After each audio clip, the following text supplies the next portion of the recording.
Hey guys, welcome back to my channel. ಇವತ್ತೇನಾದ್ರೂ ಹೊಸಾದ್ sketch ಮಾಡೋಣ ಅಂತ ಯೋಚನೆ ಮಾಡ್ತಿದ್ದೆ. ಹೀಗೆ ನೋಡ್ತಿದ್ದಾಗ ಟೇಬಲ್ ಮೇಲೆ ಕಪ್ ಕೇಕ್ ಕಾಣಿಸ್ತು. ಅವಾಗ ತಕ್ಷಣ ಅನ್ಕೊಂಡೆ, ಇವತ್ ಯಾಕೆ ಇದನ್ನ ಸ್ಕೆಚ್ ಮಾಡಬಾರ್ದು. So let's get started. First ಇವಾಗ ರಫ್ ಸ್ಕೆಚ್ ಹಾಕೊಂತಿದ್ದೀನಿ. Like it is very smooth and very light. Okay, ಯಾಕಂದ್ರೆ ನಾವೇನಾರ ಪ್ರೆಷರ್ ಕೊಟ್ಟು ತುಂಬಾ ಡಾರ್ಕ್ ಆಗಿ ಸ್ಕೆಚ್ ಮಾಡಿದ್ರೆ, ನಾವೇನಾರ ಮಿಸ್ಟೇಕ್ ಆದ್ರೆ ಅದನ್ನ ಇರೇಸ್ ಮಾಡೋದ್ ಕಷ್ಟ ಆಗುತ್ತೆ.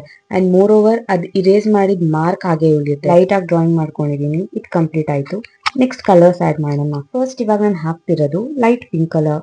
ಇವಾಗ ಇದೇ ಪಿಂಕ್ ಕಲರ್ ಇಂದ ಸ್ಮೂತ್ ಆಗಿ ಶೇಡ್ ಮಾಡ್ಕೊಂಡ್ ಬನ್ನಿ. See just like this. First starting pink ಹಾಕ್ಬೇಕಾದ್ರೆ ಫುಲ್ ಪಿಂಕ್ ಹಾಕ್ಬೇಡಿ. ಮಧ್ಯ ಮಧ್ಯ ನಾನು ಸ್ಪೇಸ್ ಕೊಟ್ಟಿದ್ದೀನಿ ನೋಡಿ, ಆ ತರನೇ ಸ್ಪೇಸ್ ಕೊಡಿ, ಯಾಕಂದ್ರೆ ಅದು ರಿಯಲಿಸ್ಟಿಕ್ ಆಗಿ ಕಾಣ್ಬೇಕಲ್ವಾ. ನೆಕ್ಸ್ಟ್ ಸ್ಟೆಪ್, ಸ್ವಲ್ಪ ಡಾರ್ಕ್ ಪಿಂಕ್ ತಗೊಂಡು, ಲೈಕ್ ಫಸ್ಟ್ ಕೋಟ್ ಹಾಕಿದಿರಲ್ಲ ಲೈಟ್ ಪಿಂಕ್, ಅದ್ರ ಮೇಲೆನೆ ಇನ್ನೊಂದ್ಸಲ ಡಾರ್ಕ್ ಶೇಡ್ ಇಂದ ಸ್ಮೂತ್ ಆಗಿ ಶೇಡ್ ಮಾಡ್ಕೊಂಡ್ ಬನ್ನಿ. Next I am sketching cherry. ನಿಮ್ಗೆ ಇನ್ನ ರಿಯಲಿಸ್ಟಿಕ್ ಆಗಿ ಚೆರಿ ಹೇಗ್ ಸ್ಕೆಚ್ ಮಾಡ್ತಾರಂತ ಗೊತ್ತಿಲ್ಲ ಅಂತಂದ್ರೆ ನಂದು ಹಳೆ ಟ್ಯುಟೋರಿಯಲ್ ಲಿಂಕ್ ನ ಡಿಸ್ಕ್ರಿಪ್ಷನ್ ಅಲ್ಲಿ ಹಾಕಿರ್ತೀನಿ, ಪ್ಲೀಸ್ ಚೆಕ್ ಮಾಡಿ. Next bread crumbs. ಸೊ ಇದಕ್ಕೆ ಬೇಸ್ ಲೇಯರ್ ಆಗಿ ಎಲ್ಲೋ ಹಾಕಿದೀನಿ. ನೆಕ್ಸ್ಟ್ ಸ್ಯಾಂಡ್ ಕಲರ್ ಇಂದ ಅದನ್ನ ಶೇಡ್ ಮಾಡಿದೀನಿ ಸರೌಂಡಿಂಗ್ ಅಲ್ಲಿ.